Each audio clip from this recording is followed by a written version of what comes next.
The storm had raged through the night, leaving the little town of Willow Creek buried beneath a blanket of snow so deep it swallowed every sound. The streets were deserted, fences half covered, and the air so cold it felt like glass against the skin. But that morning when the sky began to clear and the first weak rays of sunlight stretched across the field, Evelyn Parker, a 76-year-old widow, stepped outside her small farmhouse at the edge of town with her old wool shawl wrapped tightly around her shoulders. The wind came first, not the gentle kind that stirs curtains or makes leaves dance, but the kind that screams. The kind that tells you winter has arrived not as a season, but as a reckoning.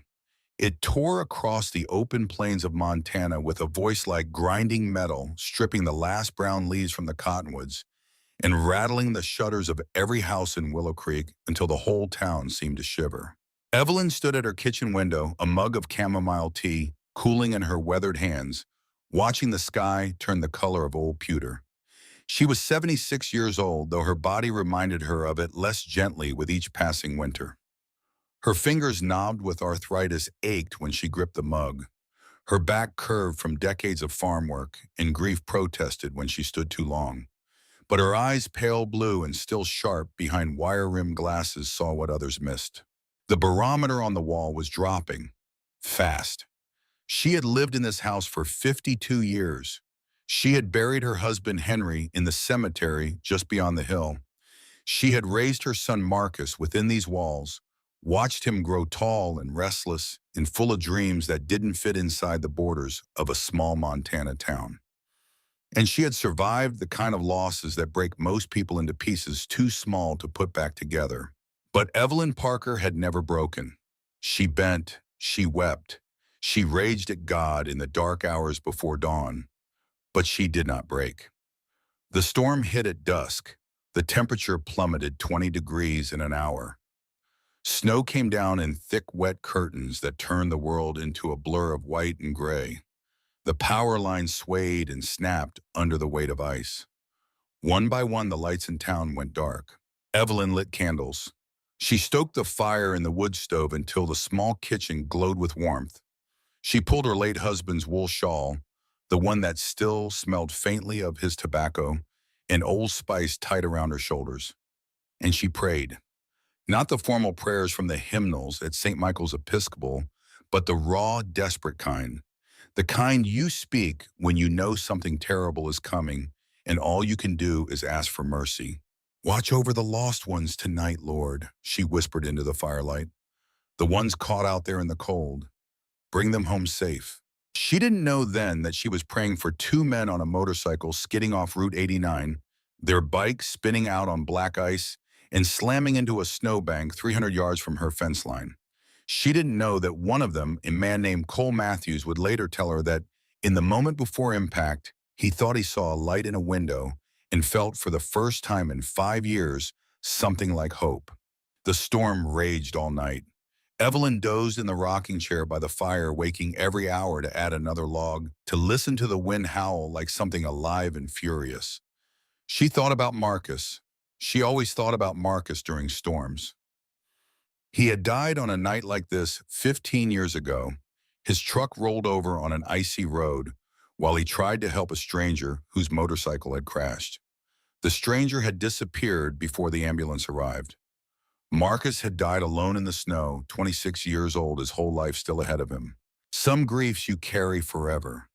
They become part of your bones, your blood, the rhythm of your breath. Evelyn carried Marcus in every winter storm, in every act of kindness. She forced herself to continue when the world felt too cruel to bear. When dawn broke, the world outside was unrecognizable. Snow had swallowed the fences, the gate, the gravel road. The barn roof sagged under the weight. The trees bent low, their branches encased in ice that glittered in the weak morning sun like 1,000 broken promises. Evelyn put on Henry's old work boots, 3 sizes too big, and stuffed with newspaper to fit her narrow feet. She wrapped a scarf around her face and pushed open the back door. The cold hit her like a physical blow, stealing the breath from her lungs. She made her way toward the back fence where the stray dogs and cats she fed usually waited. Her feet sank deep into the snow with every step.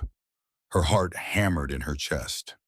76-year-old hearts are not built for this kind of exertion, but Evelyn had stopped listening to what her body told her it couldn't do a long time ago. That's when she saw them. Two dark shapes slumped against the fence line, half buried in snow. At first, she thought they were dead animals, deer maybe caught in the storm, but as she got closer, her old eyes adjusting to the glare of sun on snow, she saw the leather, the boots, the tattoos on hands frozen blue. Men. Her breath caught. She stumbled forward, her legs suddenly unsteady. One of them had his face turned toward the sky, his lips the color of old bruises.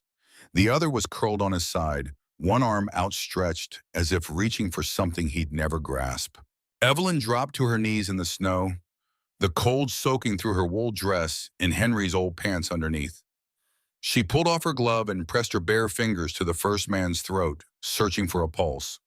For a long, terrible moment, she felt nothing, then faint as a whisper, a flutter, a heartbeat. Oh, thank God, she breathed.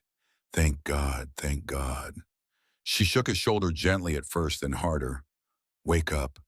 Please wake up. His eyelids fluttered. Beneath them, his eyes rolled back unfocused. His lips moved, but no sound came out. The other man, the one curled on his side, groaned. It was a low animal sound of pain. Evelyn looked down at them, and something in her chest cracked open. These were not boys. They were men probably in their 40s with crow's feet at the corners of their eyes and scars that spoke of hard lives. Their jackets stiff with ice bore patches she recognized from news reports and whispered warnings in town. Hell's Angels. The words were embroidered in red and white across their backs above a winged death's head. Most people in Willow Creek would have walked away, would have called the sheriff and let someone else deal with it. These were dangerous men, criminals, outlaws. But Evelyn saw something else. She saw two human beings on the edge of death. She saw someone's sons, maybe someone's fathers. And she saw Marcus, 26 years old, and bleeding out in the snow while a stranger drove away. Not today, she said out loud, her voice stronger than her body. Not in my yard, not on my watch. She tried to pull the first man to his feet. He was massive, easily twice her weight, his body dead weight in her arms. She got him halfway up before her knees buckled, and they both went down Evelyn's hips, slamming into the frozen ground hard enough to make her cry out. But she got up. She always got up. This time she hooked her arms under his and dragged him, inch by inch, foot by foot, her heart screaming in her chest, her lungs burning, her vision going gray at the edges. She dragged him across 50 yards of snow to her back door, up the 3 porch steps, and inside. She left him by the fire and went back for the second man. This one was lighter, but still far too heavy for her.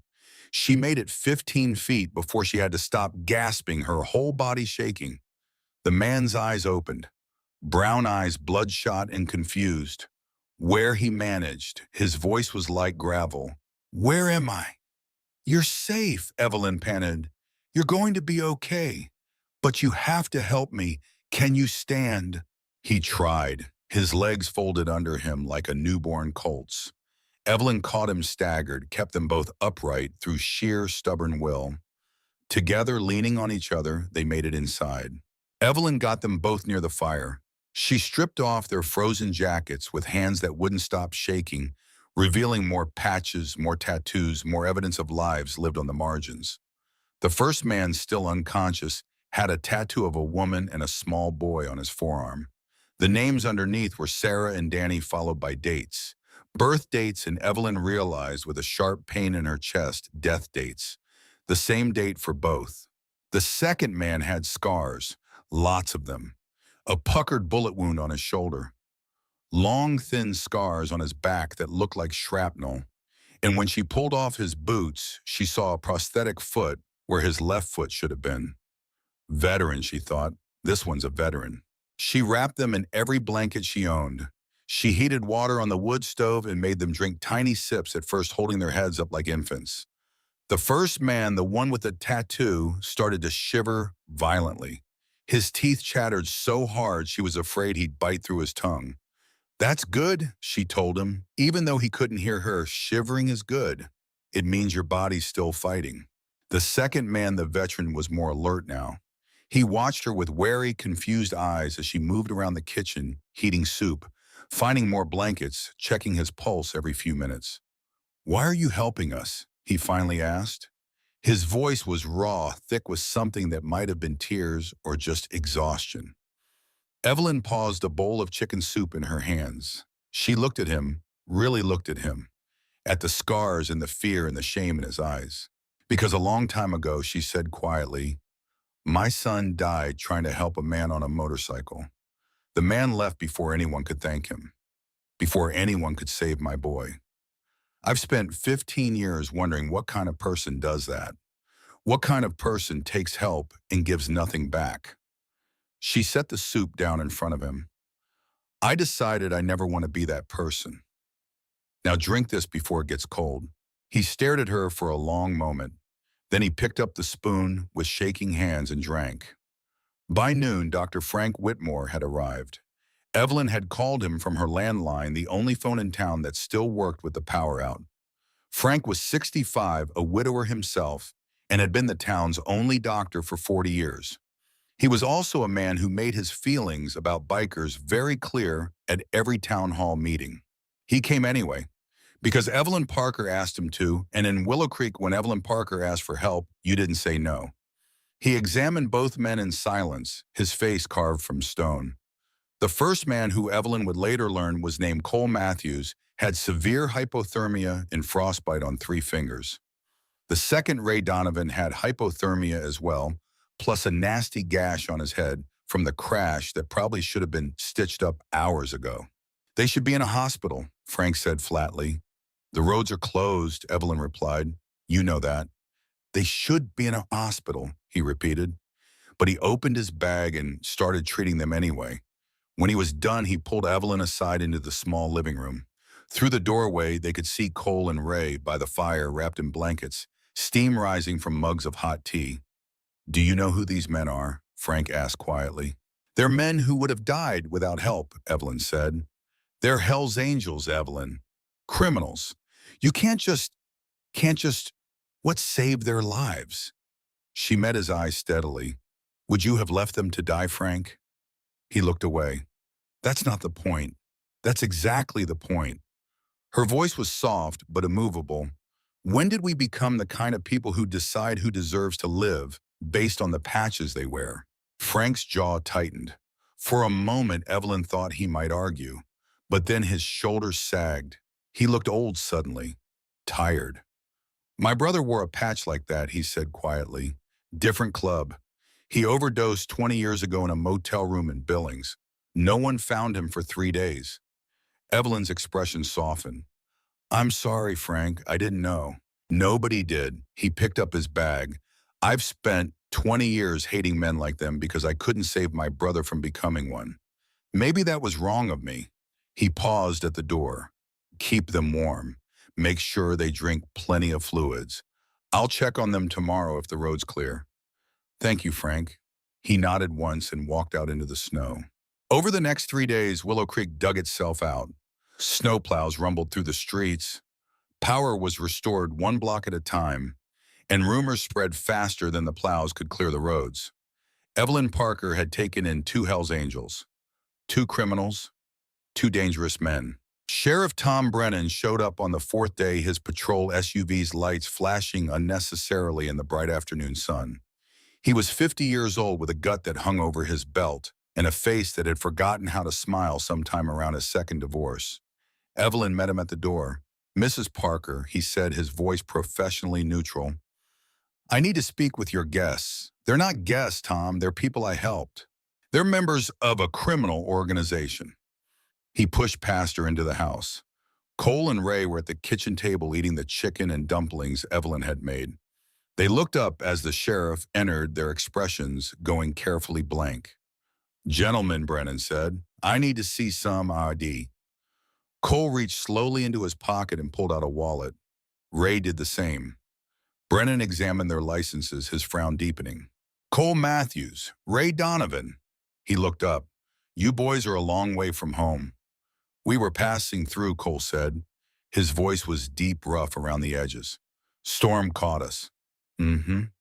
And you just happened to crash right outside Mrs. Parker's property. We just happened to almost die, Ray said quietly, and she saved our lives. Brennan's gaze flicked between them. There's an outstanding warrant for Cole Matthews in Nevada. Assault and battery. You want to tell me about that? Cole's jaw tightened. I served my time for that. The warrant's old. Check again. Brennan pulled out his radio and called it in. 5 minutes of tense silence followed. Finally, the dispatcher's voice crackled back. Sheriff, that warrant was cleared 6 months ago. He's clean. Brennan looked disappointed. He turned to Evelyn. Mrs. Parker, these men need to leave. Today.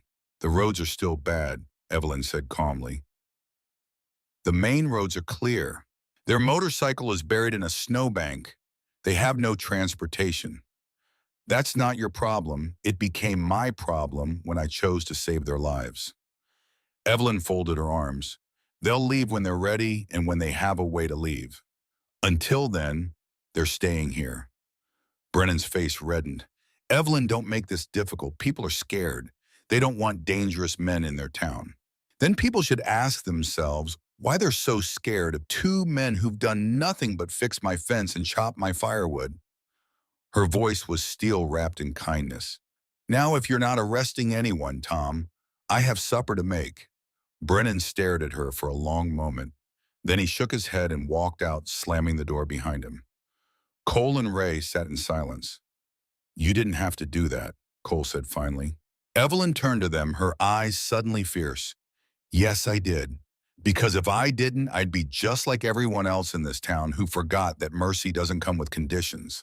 That night, after Cole and Ray had gone to sleep in Marcus's old room, Evelyn sat alone in the kitchen. She pulled out an old shoebox from the top shelf of the pantry. Inside were pictures of Marcus. Marcus as a baby, Marcus on his first day of school, Marcus at his high school graduation, tall and grinning, his whole future spread out before him like an open road. And at the bottom, a newspaper clipping. Local man dies helping stranded motorist. The article was brief, clinical. It didn't mention that Marcus had a mother who would never stop missing him. It didn't mention that the motorist he died trying to help had vanished without a trace. Evelyn pressed the clipping to her chest and cried. Not for the first time, not for the last. But when she was done, she put the clipping back, closed the box, and went to bed. Because grief was something you carried, but it didn't have to be something that stopped you from carrying others. The next morning, Evelyn woke to the sound of hammering. She pulled on her robe and went outside to find Cole and Ray on her front porch. Cole was replacing the rotted boards she'd been meaning to fix for 2 years. Ray was repainting the railing. What are you doing? She asked. Cole looked up. His face was still bruised from the crash, his fingers bandaged from frostbite, but his eyes were clear. Paying you back. You don't owe me anything. Yeah, Ray said softly, dipping his brush into white paint. We do. Evelyn stood there for a moment watching them work. The sun was bright on the fresh snow. The air was cold but clean. And for the first time in a very long time, her house didn't feel so empty. Word spread quickly. By lunchtime, half the town knew that the bikers were doing work on Evelyn Parker's property. Opinions were divided. Some people thought it was sweet. Others thought Evelyn had lost her mind.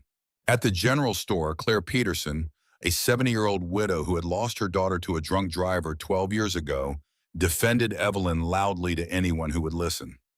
That woman has more Christian charity in her little finger than most of us have in our whole bodies. If she thinks those men deserve a second chance, then maybe they do. Jake Morrison, Claire's grandson, disagreed. He was 28, angry, and had spent the last 12 years blaming bikers for his mother's death, even though the driver had been a banker in a sedan, not a biker at all.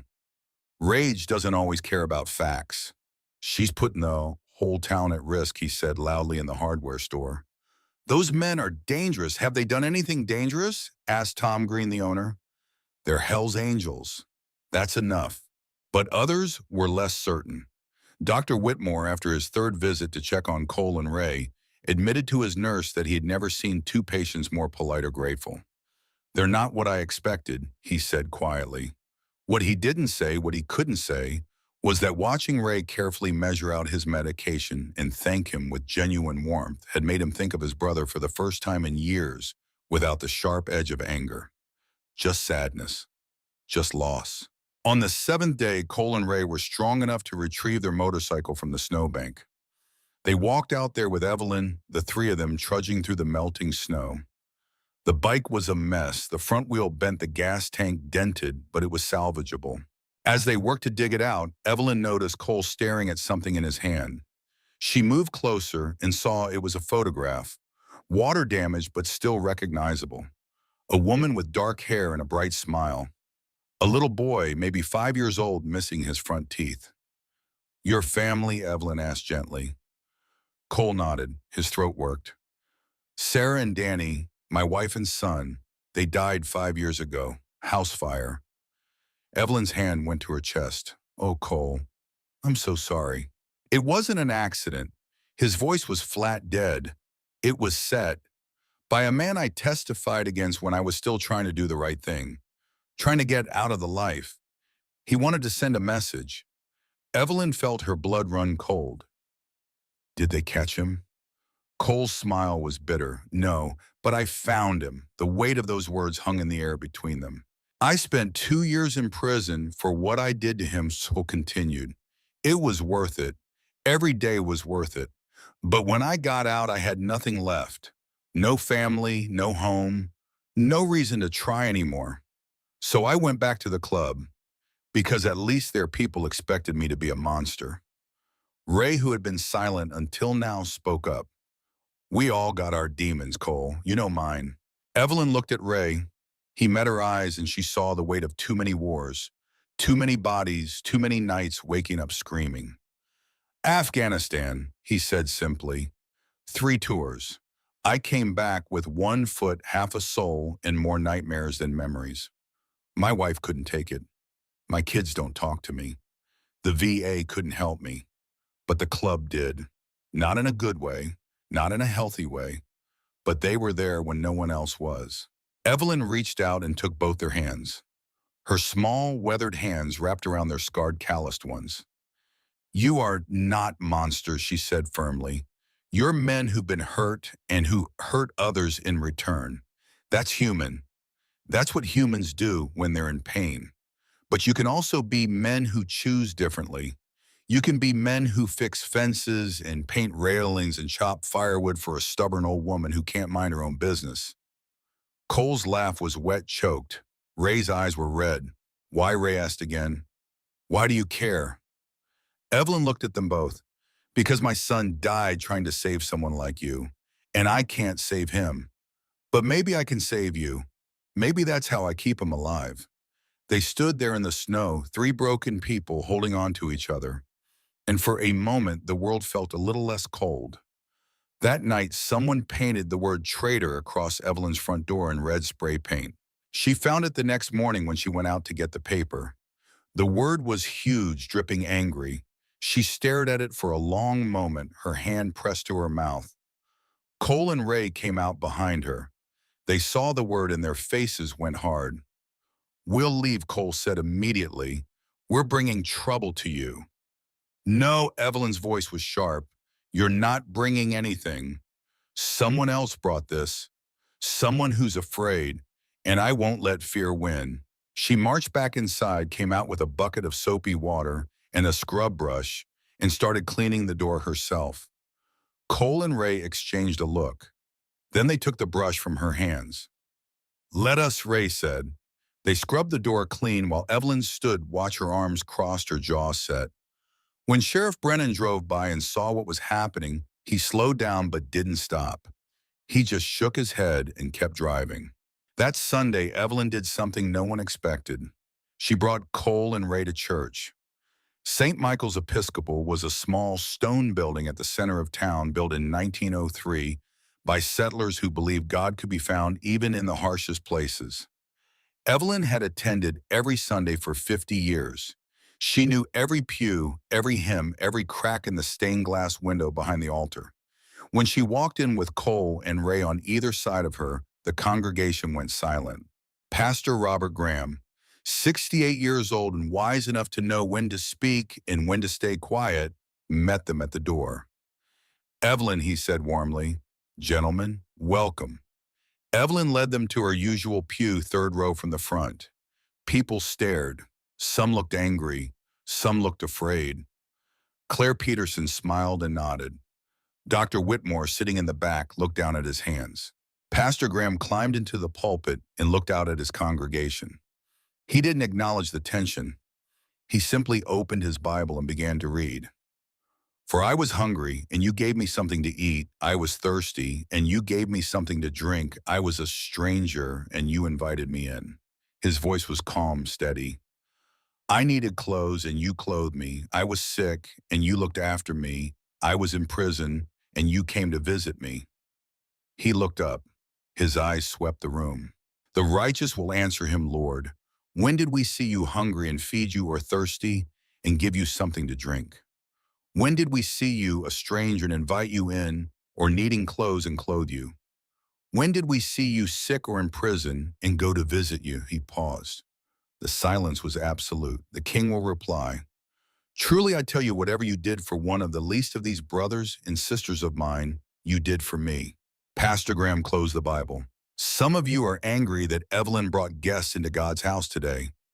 You think they don't belong here. You think their past disqualifies them from God's grace."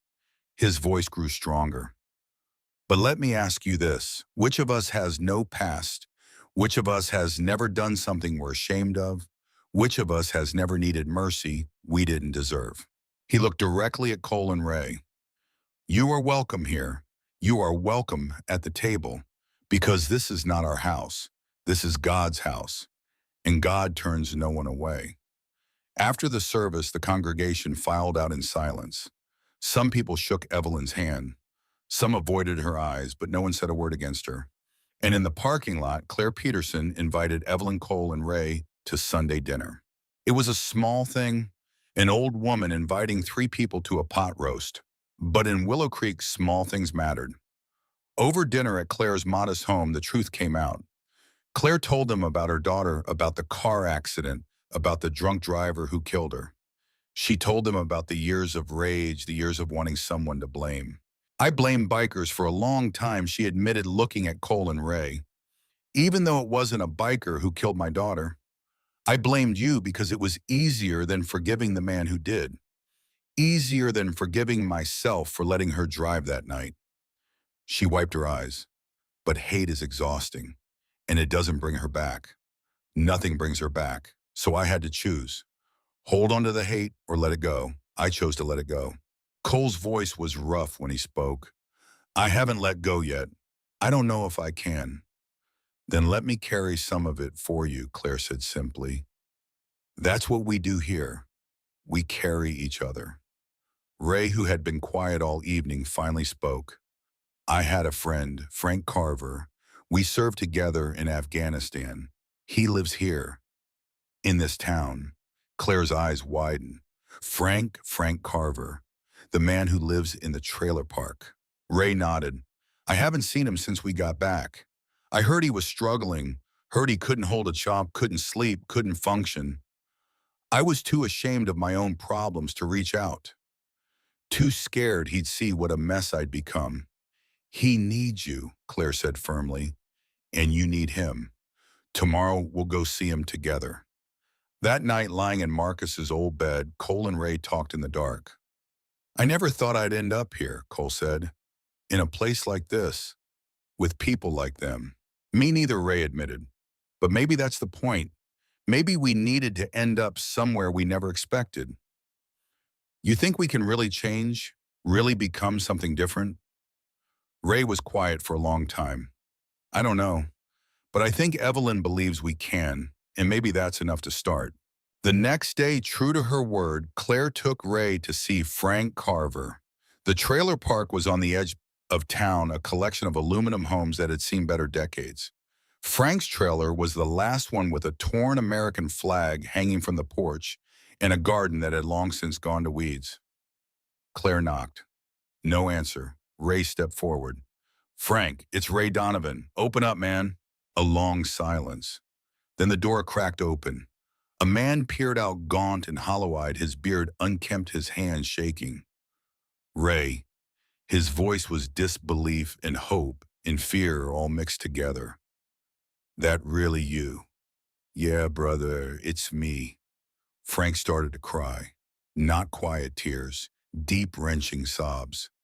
Ray pulled him into a hug and held him while he shook. I thought I was alone, Frank kept saying. I thought I was the only one. You're not alone, Ray said firmly. You're not alone anymore.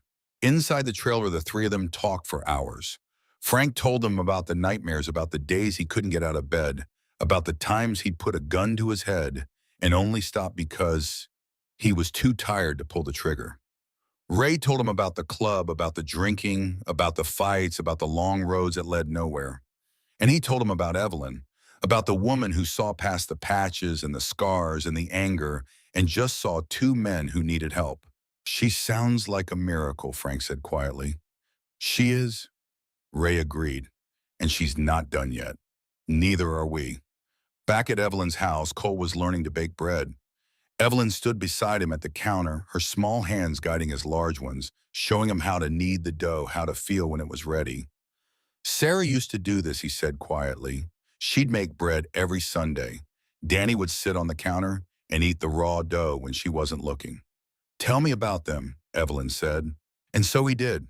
He told her about Sarah's laugh, about Danny's obsession with dinosaurs, about the life they'd built together in a small house in Nevada, about the dreams they had, the future they'd planned. They're still with you, Evelyn said when he finished. In here, she pressed her hand to his chest. That doesn't go away. That never goes away. You just learn to carry it differently. Cole's eyes were wet. I don't know how. Then I'll teach you. She smiled.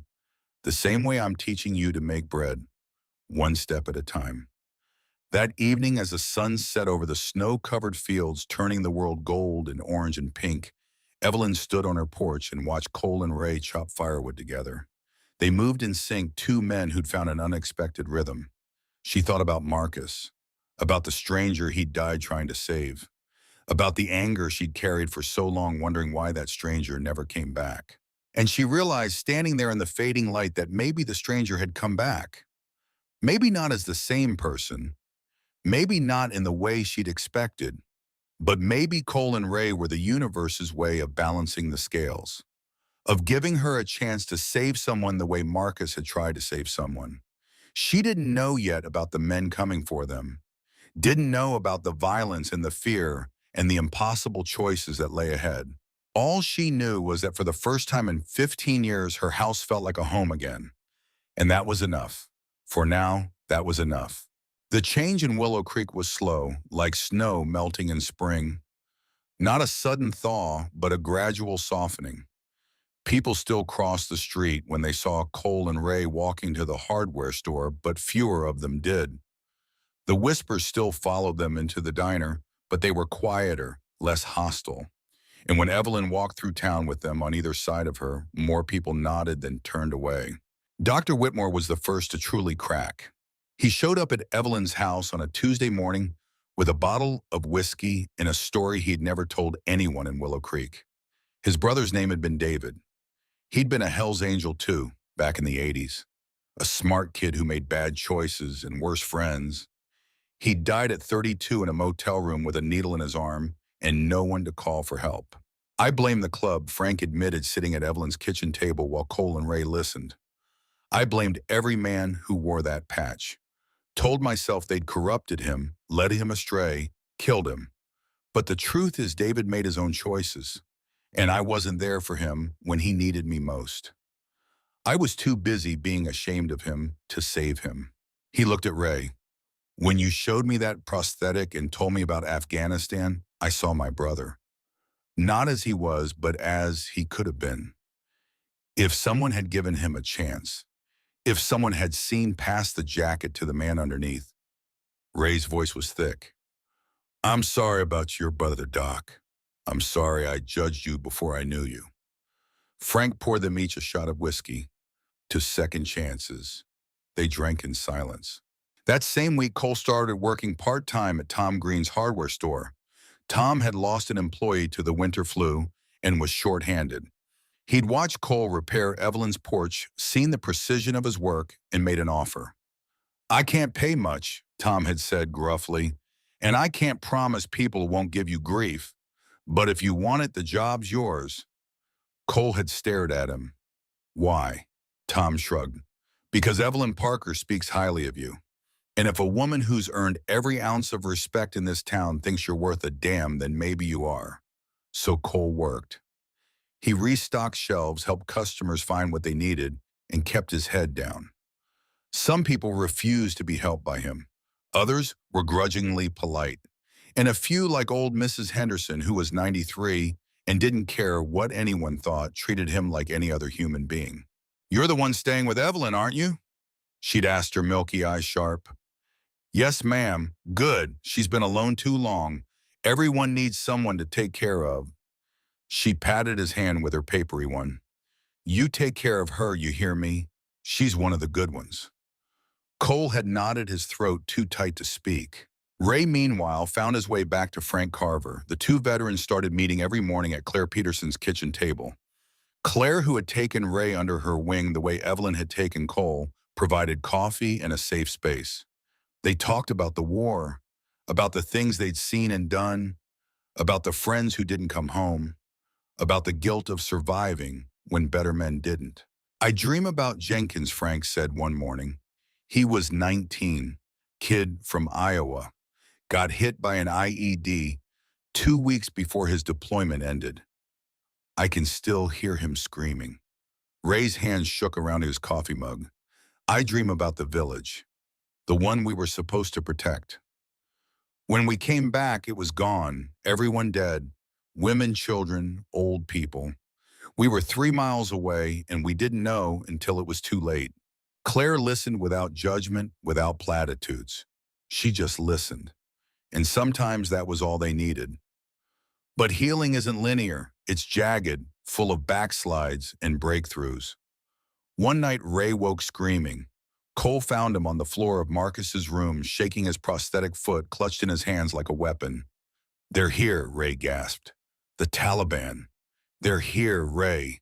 Cole knelt beside him, keeping his voice calm. "You're in Montana. You're safe. There's no Taliban here. I saw them. I saw. You saw a nightmare, that's all. Just a nightmare." Evelyn appeared in the doorway in her nightgown, her white hair loose around her shoulders. She didn't speak. She just sat down on the floor with them, took Ray's hand, and started humming. An old hymn, softly under her breath. Slowly, Ray's breathing steadied. His grip loosened. He looked at Evelyn, this tiny old woman sitting on the floor at 3 in the morning, and something in him broke. "I don't deserve this," he whispered. "I don't deserve your kindness." "Kindness isn't about deserving," Evelyn said gently. "It's about choosing. And I choose you. Every day, I choose you." Ray wept. Cole looked away, his own eyes burning, and Evelyn kept humming. The first real trouble came on a Thursday. A man walked into the hardware store where Cole was working. He was in his 40s, heavily tattooed, wearing a leather jacket with different patches. Not Hell's Angels. Something else. Iron Skulls, the back of his jacket read. He walked straight up to Cole, who was stocking paint cans. "You're Cole Matthews." Cole straightened slowly. Every instinct screamed danger. "I am. I'm Vincent Sullivan, but people call me Reaper." The man's eyes were cold. "We need to talk." Tom Green appeared from the back, his hand near the phone. "Everything okay here?" Fine, Cole said. His voice was steady, but his heart was racing. "We'll talk outside." They went out into the parking lot. The January sun was weak, the air sharp with cold.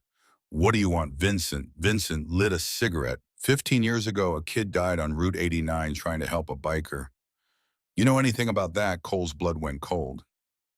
"What?" "Marcus Parker, 26 years old. Died in the snow while the guy he was trying to help drove off and left him there." Vincent took a long drag. "I'm that guy, Cole. I'm the one who left him to die." The world tilted. Cole grabbed the truck beside him to stay upright. You son of a... I know, Vincent's voice was flat. I know what I am. I've lived with it every day for 15 years. I was high, I was scared, I was young and stupid. I heard the sirens and I ran. By the time I sobered up and realized what I'd done, the kid was dead and I was gone. Cole's fists were clenched so tight his knuckles were white. Evelyn is that kid's mother, I know. That's why I'm here. You came here to what confess make yourself feel better. Vincent met his eyes. I came here to warn you and to face what I did. Warn me about what iron skulls. They know you're here. They know about the thing with Derek Morrison. And they're coming. Cole felt the ground drop out from under him. Derek Morrison, the name he'd spent 5 years trying to forget. The man who'd burned down his house with his wife and son inside. The man Cole had found in a bar in Nevada and beaten so badly, the doctors said he'd never walk right again. Derek's brother. How many, Cole asked. 20, maybe 30. They'll be here in 3 days. Vincent dropped his cigarette and crushed it under his boot. I'm here with my chapter. 10 guys. It's not enough, but it's what I can do. Why would you help me? You don't know me. Vincent looked toward the mountains, his jaw tight. Because 15 years ago, a kid died because I was a coward. I can't bring him back. But maybe I can keep his mother from losing anyone else. Cole stared at him. Does she know? Does Evelyn know you're here? Not yet. But she will. I owe her that much. He turned to go, then stopped. Cole, when they come, it's not going to be about making peace. They're coming for blood. That night, Cole told Evelyn and Ray everything. About Derek Morrison, about the fire, about the revenge he'd taken and the price it had brought down on everyone around him. Evelyn listened in silence, her face pale.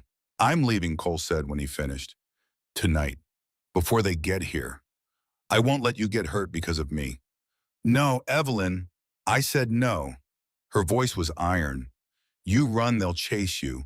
You run, and you'll spend the rest of your life running.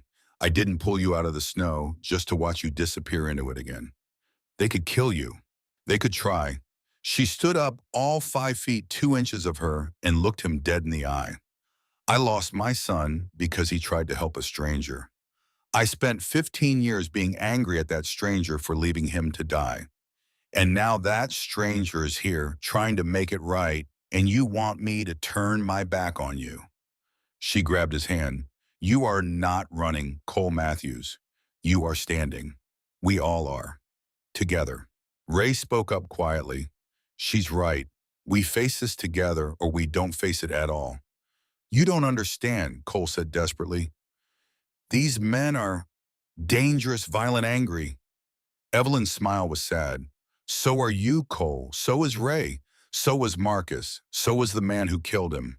We're all dangerous when we're hurting. The question is, do we keep hurting each other or do we find another way? There is no other way. Not with men like Derek Morrison. Then we make one, she squeezed his hand. We make one. The next morning, Evelyn did something that shocked the entire town. She called a meeting at St. Michael's Church, not a church service, a town meeting, and she invited everyone. The mayor, the sheriff, the doctors and teachers and shopkeepers, Claire Peterson and Jake Morrison and Frank Carver, and every person who'd whispered about her or defended her or just watched from the sidelines. When the church was full, Evelyn stood at the front. Cole and Ray stood behind her silent. Most of you know me, she began. Her voice was steady despite the trembling in her hands. I've lived in this town for 52 years. I've worshiped in this church. I've raised my son here. I've buried my husband here. This is my home. You are my people. She paused. 3 weeks ago, I found 2 men dying in the snow outside my fence. I brought them inside. I saved their lives, and in doing so, I brought danger to this town. Murmurs rippled through the crowd. There are men coming here, bad men, men who want to hurt Cole Matthews for something he did 5 years ago, something terrible, something I don't condone and can't excuse. She looked at Cole, but something I understand. Because 5 years ago, those men murdered his wife and his little boy. They burned them alive. The room went silent. Cole took revenge. He hurt the man who did it. He went to prison for it. And now that man's friends are coming to finish what they started. She turned back to the crowd. So I'm asking you as your neighbor, as Marcus Parker's mother, as someone who has lived and loved and lost in this town. I'm asking you to help me protect these men, because if we don't, we're telling the world that some lives don't matter, that some people don't deserve mercy. And I won't believe that about us. Mayor Donald Hatcher stood up. He was 58, balding with a politician's smile and a calculator for a heart. Mrs. Parker, with all due respect, you're asking us to risk our lives for criminals. I'm asking you to risk your comfort for human beings, Evelyn shot back. There's a difference. They brought this on themselves, did they? Her voice rose. Did Cole bring his wife and child's murder on himself? Did Ray bring PTSD on himself? Did Marcus bring a drunk driver on himself? She stepped forward. We all make choices, Donald. The question is, what choice will you make now? When it matters, Sheriff Brennan stood next. Even if we wanted to help, we can't fight off a biker gang. We don't have the resources. Then we get creative. Claire Peterson's voice rang out. She stood in the third pew, her gray hair pulled back, her spine straight. We've faced blizzards, droughts, and economic collapse. We've survived because we work together. This is no different. This is completely different, Jake Morrison said loudly. He was on his feet now, his face red. My mother died because of men like them. Why should I help them? Claire turned to her grandson, her eyes blazing. Your mother died because of a drunk driver, Jake. Not a biker. You've spent 12 years hating the wrong people. Don't spend the rest of your life being one of them. The room erupted, people shouting, arguing, fear and anger boiling over. And then Frank Carver stood up. The room quieted. Frank rarely spoke at town meetings, rarely spoke anywhere. I'm an alcoholic, he said clearly. I'm a veteran with PTSD. Most days I can barely get out of bed. I thought about killing myself at least once a week for the last 10 years. People shifted uncomfortably. Ray Donovan saved my life, not from the Taliban, from myself. He showed up at my trailer and he reminded me that I wasn't alone, that there were other people who understood, who'd been through the same hell and made it to the other side. His voice broke.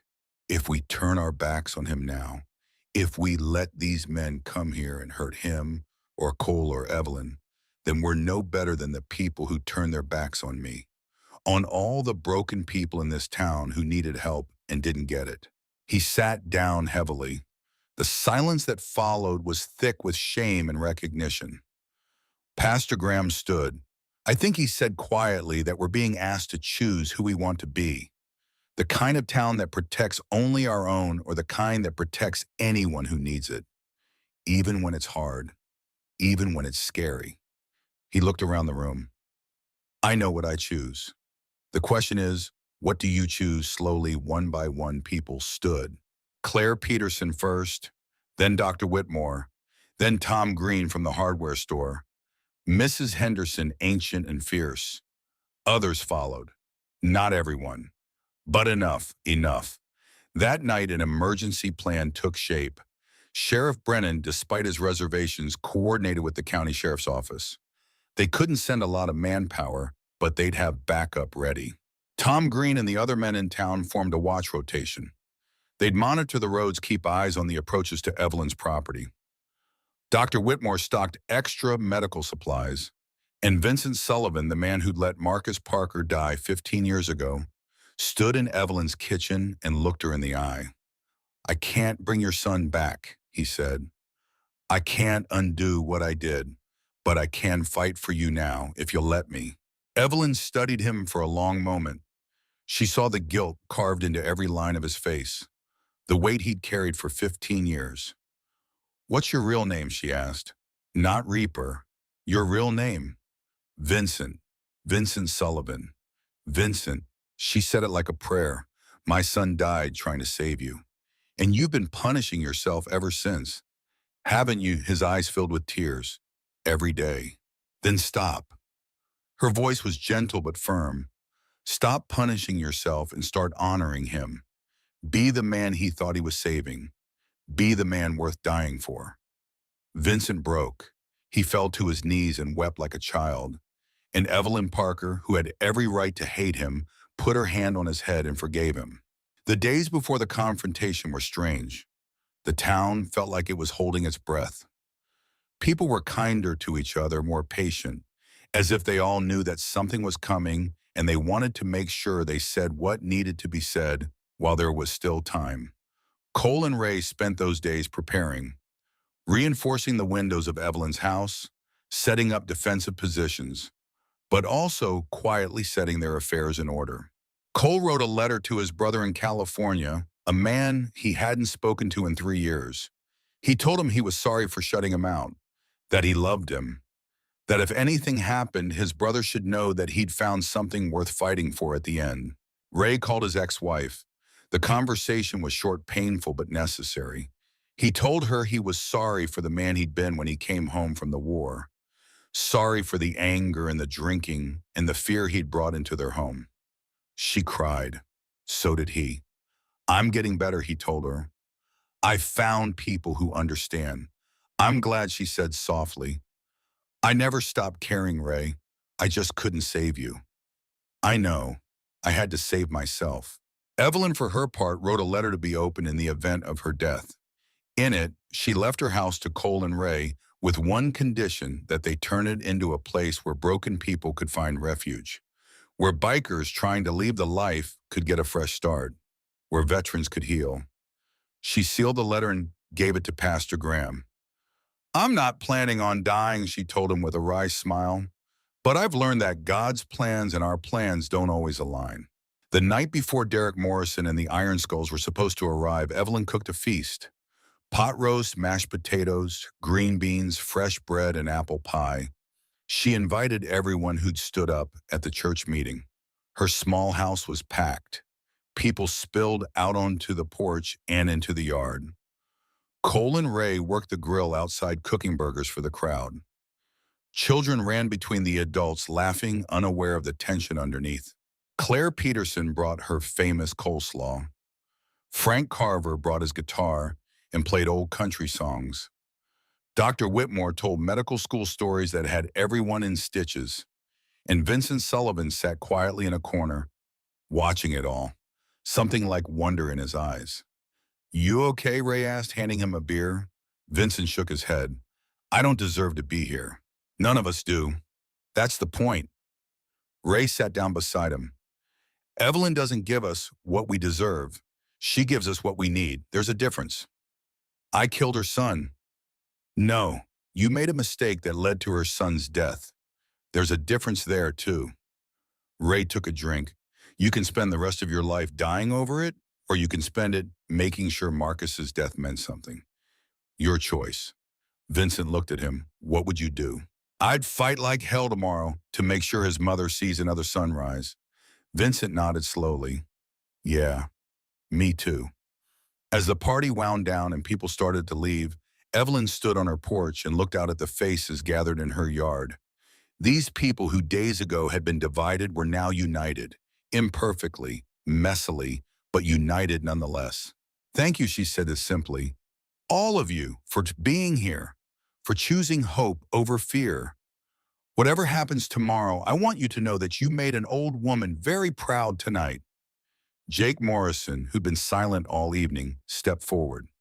Mrs. Parker, I'm sorry for the things I said, for the way I acted. My mom would be ashamed of me. Evelyn walked down the steps and took his hands. Your mother would be proud of the man you are becoming. It takes courage to admit you were wrong. More courage than being right in the first place. Jake's eyes were wet. I still don't know if I can forgive, but I want to try. That's all any of us can do. Try. That night, Cole, Ray, and Evelyn sat together in the quiet house. The dishes were done, the leftovers put away, the world outside, dark and cold. I never thought I'd have a family again, Cole said quietly. After Sarah and Danny died, I thought that was it for me. That I just exist until I didn't anymore. Me too, Ray admitted. I thought the war took everything worth having. Evelyn smiled. Family isn't about blood. It's about who you'd bleed for. And boys, I'd bleed for you. Tomorrow and every day after. Cole's voice was thick. We'd bleed for you too. I know. She stood up stiffly, her arthritis making her wince. Now let's get some sleep. Tomorrow's going to be a long day. But none of them slept much. They lay in their beds, listening to the wind, thinking about the men coming with anger in their hearts and violence in their hands. And they thought about the choice they'd all made, to stand together, to believe that mercy was stronger than revenge, to bet their lives on the radical idea that people could change. In the dark hour before dawn, Ray got up and found Cole sitting on the porch, staring at the road. Can't sleep either, Ray asked. No. Cole's breath misted in the cold air. I keep thinking about Danny, about what I'd want someone to do if he'd survived and ended up like me. Lost and angry and destructive. What would you want? I'd want someone to save him, to see past the anger to the kid underneath, to give him a chance to be more than his worst moment. Cole's voice broke. That's what Evelyn did for us, isn't it? She gave us a chance to be more. Yeah, she did. They sat in silence, watching the stars fade as the sky turned gray. Whatever happens today, Cole said, I want you to know you're my brother. Not by blood, but by choice, and that matters more. Ray clasped his shoulder. Brothers. The sun rose slowly, painting the snow-covered fields in shades of gold and orange. Somewhere in the distance, engines rumbled. The sound grew louder, closer, inevitable. The iron skulls were coming, and Willow Creek was ready to meet them. They came with the sunrise. 27 motorcycles, their engines a rolling thunder that shook windows and sent birds scattering from the trees. They moved in formation down Route 89, leather and chrome, and barely contained rage. At their head rode Derek Morrison, his face a map of old violence and new determination. He'd spent 5 years in physical therapy learning to walk again after what Cole Matthews had done to him. 5 years of pain so intense he'd screamed himself unconscious. 5 years planning this moment. The iron skulls pulled up to the edge of town and stopped. A wall of bikes and men blocking the road. Waiting. In Evelyn's house, the radio crackled. Tom Green's voice came through tense. They're here, end of Main Street. They're not moving yet. Just sitting there, Sheriff Brennan's voice followed. County backup is 15 minutes out. I'm asking everyone to stay calm. Do not engage. I repeat, do not engage. But Evelyn was already putting on her coat. What are you doing? Cole demanded. I'm going to talk to them. Absolutely not. She turned to him, her eyes fierce despite her age. Cole Matthews, I did not raise one son and find 2 more just to watch them kill each other in my front yard. I'm going out there. You can come with me or stay here, but you will not stop me. Ray grabbed his jacket. Then we go together. Vincent Sullivan appeared in the doorway, 10 Hells Angels bikers behind him. We're ready. Evelyn looked at them, all these rough men who'd lived hard lives and made harder choices. No weapons, no one draws first. We talk before we fight. Understood? Vincent nodded slowly. Understood. They walked out into the cold morning, a strange procession. An old woman in a wool coat. 2 men who'd nearly died in her yard. A man carrying 15 years of guilt. And 10 bikers who'd come to protect them all. The town watched from windows and porches. Claire Peterson stood on her front steps, Jake beside her. Dr. Whitmore was in his car, medical kit ready. Pastor Graham stood at the church doors, his lips moving in silent prayer. When they reached Main Street, the 2 groups faced each other. Hells Angels and Iron Skulls. Old rivals, old grudges, old wounds that had never healed. Derek Morrison climbed off his bike. He was 40 years old but moved like an old man, his left leg dragging slightly, his back stiff. The damage Cole had done was visible in every step. Cole Matthews, he called out. Been looking for you. Cole stepped forward. I'm here. Good. Derek's smile was cold. Saves me the trouble of dragging you out. Evelyn moved between them. That's close enough, Mr. Morrison. Derek's eyes flicked to her, dismissive at first, then sharpening. Who the hell are you? I'm Evelyn Parker. This is my town, and you're not welcome here. I don't give a damn about your town, lady. I'm here for him. He pointed at Cole. He put me in the hospital for 6 months, destroyed my back, my leg, my life, and now I'm here to return the favor. I know what Cole did to you, Evelyn said calmly. I also know what you did to his wife and son. I know you burned them alive. The street went silent. Even Derek's men shifted uncomfortably. They had nothing to do with our business, Cole said, his voice shaking with controlled rage. Sarah was a school teacher. Danny was 5 years old. You murdered them to get to me. That's the life, Derek shot back. You knew the rules when you testified against us. You knew there'd be consequences. Consequences. Evelyn's voice cut like a knife. You call murdering a woman and a child consequences. You call burning people alive business. Derek's jaw tightened. Stay out of this, old woman. I can't do that. Because you're not the only one here with old wounds, Mr. Morrison. She stepped closer, fearless, despite the danger radiating from this man. Do you know who Jake Morrison is? Derek's eyes narrowed. Should I? He's your nephew, your brother's son. Derek's face went pale. He looked past Evelyn to where Jake stood on Claire's porch, and something flickered in his eyes. Recognition, confusion, fear. What the hell are you talking about? Claire Peterson walked forward, her steps slow but steady. She stopped beside Evelyn, and when she spoke, her voice carried across the silent street. 12 years ago, my daughter Rachel was driving home from work. She was 24 years old, a nurse. She'd just gotten engaged. She had her whole life ahead of her. Claire's voice didn't waver. A biker ran a red light and hit her car head-on. She died instantly. The biker fled the scene. We never knew who it was. Never got justice. Never got closure. She looked at Derek. That biker was you, wasn't it, Derek? The color drained from Derek's face. Behind him, his men muttered, shifted, their loyalty suddenly uncertain. I don't know what your July 14th, 2011, corner of 5th and Oak in Billings. You were running drugs for the Iron Skulls. You were high, you ran the light, and you killed my daughter, and you ran like a coward. Claire's voice finally broke. And then you spent the next 12 years building a reputation as a hard man, while my grandson grew up without a mother. Jake stepped forward, his face contorted with years of buried pain. That's my mom you killed. My mom. Derek staggered back as if he'd been shot. I didn't know. I swear, I didn't know who she was. Would it have mattered?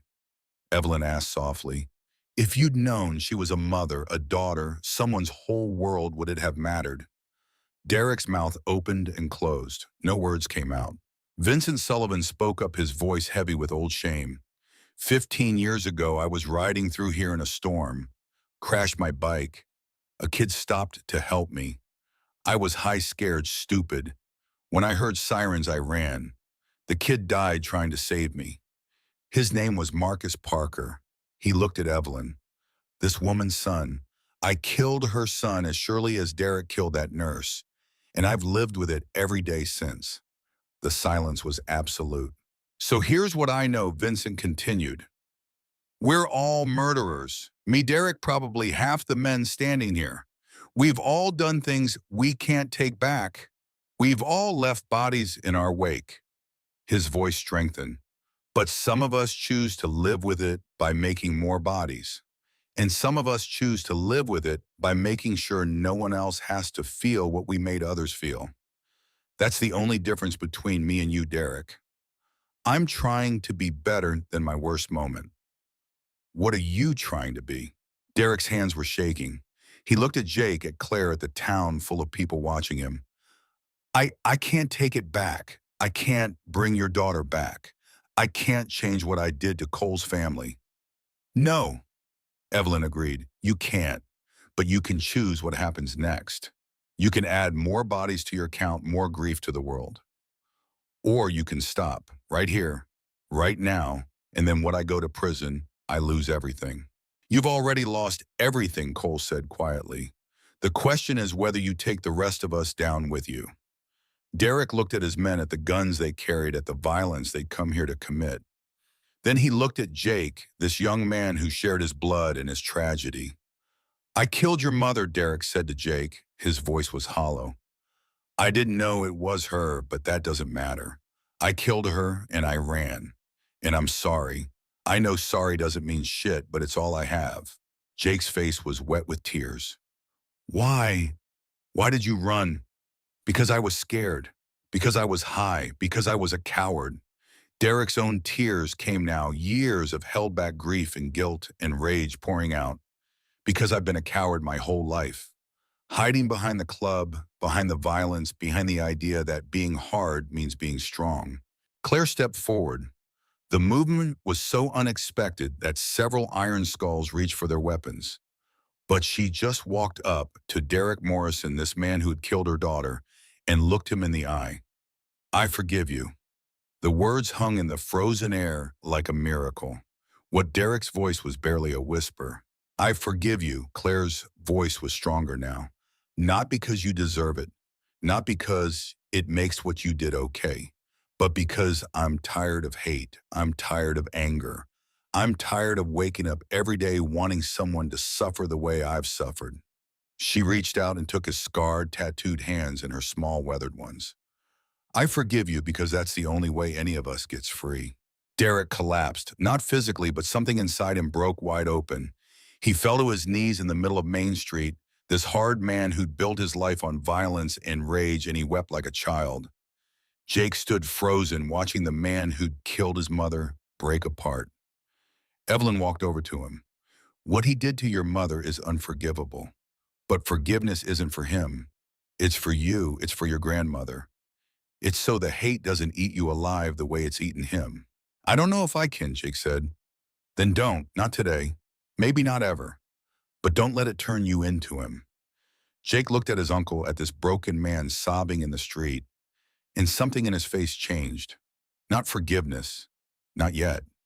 But maybe the beginning of something that could become forgiveness someday. Sheriff Brennan's voice cut through the moment. Derek Morrison, you're under arrest for vehicular manslaughter and hit and run resulting in death. Derek didn't resist. He just held out his hands for the cuffs. But before Brennan could move, Cole stepped forward.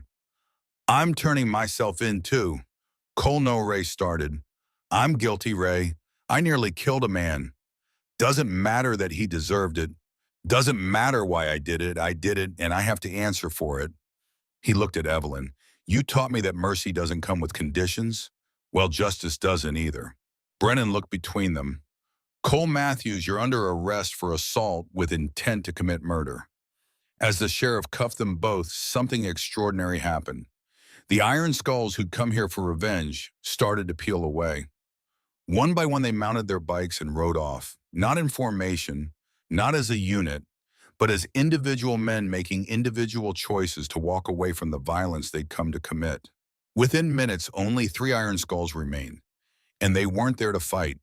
They were there to witness. Vincent Sullivan watched it all with something like awe. I've never seen anything like this. That's because you've never seen mercy before, Evelyn said softly. Not real mercy, the kind that costs everything and gives everything. Over the next weeks, Willow Creek became something different. Not perfect, not healed, but changed. Derek Morrison pleaded guilty to vehicular manslaughter. The judge, moved by Claire Peterson's testimony about forgiveness and Derek's genuine remorse, sentenced him to 2 years in prison with possibility of parole after 1. It wasn't enough for some people. It was too much for others. But it was what the law allowed, and it was what Claire asked for. Cole Matthews faced trial for assault. The jury, hearing about his wife and son's murder, about the years of grief and rage that led to his actions, convicted him of aggravated assault instead of attempted murder. He received a 3-year suspended sentence and 500 hours of community service. Ray Donovan stayed in Willow Creek. He got a job at the hardware store, started seeing a therapist in Billings twice a week, and moved into a small apartment above the diner. Frank Carver became his roommate. They helped each other through the bad days, of which there were many, and celebrated the good ones, of which there were slowly more. Vincent Sullivan did something no one expected. He went to the police and confessed to his role in Marcus Parker's death. He was charged with leaving the scene of an accident resulting in death. He served 6 months in county jail, and when he got out, he came back to Willow Creek. Evelyn was waiting for him. "What are you doing here?" Vincent asked. "Offering you a job," she smiled. "I'm turning this place into something bigger, a refuge for men trying to leave the life, men who want a second chance. I need someone who knows what they're going through, someone who's been where they are." "That's you, Vincent." He stared at her. "After what I did to your son, you want me to help run his memorial. I want you to give his death meaning. That's all I've ever wanted." Vincent Sullivan, who'd been running from Marcus Parker's ghost for 15 years, finally stopped running. The Marcus Parker Recovery Ranch opened 18 months after that day on Main Street. It sat on Evelyn's property, expanded with donations from all over Montana and beyond. The story had gone national, the widow who forgave her son's killer, the biker gang war that ended in mercy, the small town that chose compassion over fear. The ranch had capacity for 20 men. Ex-bikers, veterans, anyone trying to rebuild their lives after violence and trauma. They worked the land, went to therapy, learned trades, and slowly, painfully became people they could live with. Cole Matthews ran the place. His community service had turned into a calling. He was good at it, this work of helping broken men see they didn't have to stay broken. Ray Donovan taught a weekly class in coping with PTSD. Frank Carver played guitar at the Sunday gatherings. Vincent Sullivan, who everyone now called Vincent instead of Reaper, managed the day-to-day operations. And Evelyn Parker, 78 years old and slowed by arthritis but not by spirit, lived in the old farmhouse and kept the door open for anyone who needed it. 2 years to the day after Derek Morrison and the Iron Skulls came to Willow Creek, the town held its first annual redemption rally. Not a biker rally in the traditional sense. A gathering of people who'd found their way back from the edge. Over 300 people came. Ex-gang members, former addicts, veterans, people who'd been in prison, people who'd lost loved ones to violence and chosen forgiveness instead of revenge. They came from across the country to this small Montana town because they had heard the story, because they needed to believe that change was possible. Derek Morrison was there, released early for good behavior. He'd spent his time in prison getting his GED and training as a substance abuse counselor. When he walked up to Claire Peterson, she hugged him. Jake stood beside her. He didn't hug Derek, but he shook his hand. "I'm not there yet," Jake said, "but I'm working on it. That's all I can ask for," Derek replied. The gathering ended with a ceremony at sunset. Everyone gathered at the memorial that had been erected on the exact spot where Evelyn had found Cole and Ray, in the snow. It was a simple stone monument with a bronze plaque. The inscription read, "Where mercy meets the least of us, heaven touches earth." In memory of Marcus Parker, whose life and death taught us that no one is beyond saving. Evelyn stood in front of it, her hand on the cool bronze, and thought about her son, about the dreams he'd had, the man he'd been becoming, the life he never got to live. But she also thought about the lives that had been saved because of his death, about Cole and Ray, about Vincent finding redemption, about Derek facing his crimes, about Frank and Ray helping each other heal, about the dozens of men who'd passed through the ranch and found something they'd lost hope. "Did I do right, Marcus?" she whispered to the stone. "Is this what you would have wanted?" In her heart, she heard the answer. Not in words, but in the feeling of peace that settled over her, warm despite the cold. In the knowledge that love multiplies, that mercy spreads, that one act of kindness can ripple out farther than anyone can imagine. Cole appeared beside her. "You okay?" "I am." She smiled up at him. "I really am." Ray joined them on her other side. The three of them stood together, watching the sun set over the mountains, painting the world in shades of gold and orange and pink. "Thank you," Cole said quietly, "for saving us." "You saved yourselves," Evelyn replied. "I just gave you a place to do it." "No," Ray's voice was firm. "You gave us more than that. You gave us a reason. You showed us that we were worth saving. That's everything. As darkness fell and the stars began to appear, the crowd lit candles. Hundreds of small lights flickering in the Montana night, each one representing a life touched, a soul healed, a person choosing to be better than their worst moment. Evelyn Parker stood in the middle of all those lights, this tiny woman who'd simply chosen mercy when the world expected vengeance, and she felt her husband's presence. Marcus's too, not as ghosts but as blessings, as proof that love doesn't end with death. It just changes form. She was 80 years old when she died 3 years after the first redemption rally. She went peacefully in her sleep in the house where she'd lived for more than half a century, with Cole and Ray sitting vigil by her bed. Her last words were, "Tell them I'll see them soon. Tell them I'm proud." They buried her next to Henry in the cemetery on the hill. The funeral was standing room only. Bikers came from across the country, leather and tattoos mixed with suits and ties. Veterans, former inmates, people whose lives she'd touched in ways large and small. Pastor Graham, 90 years old and still preaching, gave the eulogy. Evelyn Parker was not a perfect woman, he said. She was stubborn, she was bossy. She sometimes thought she knew better than God himself how things should be handled. The crowd laughed through their tears. But she had one quality that covered all her flaws. She loved fiercely, completely, without condition. She looked at the worst of us and saw the best we could become. She took our excuses and handed us back possibilities. She took our shame and transformed it into purpose. He paused, looking out at the sea of faces. The world will tell you that some people can't change, that some sins can't be forgiven, that some wounds can't heal. Evelyn Parker didn't believe that, and because she didn't believe it, hundreds of us are standing here today as proof that she was right. After the burial, as people slowly left, Cole and Ray stayed behind. They stood by her grave in silence for a long time. She would have hated all this fuss, Ray finally said. Yeah, Cole smiled. She would have told us to stop crying and get back to work. So that's what we do. That's what we do. They walked back down the hill together. Brothers in everything but blood, carrying Evelyn's legacy forward with every step. The Marcus Parker Recovery Ranch still operates today.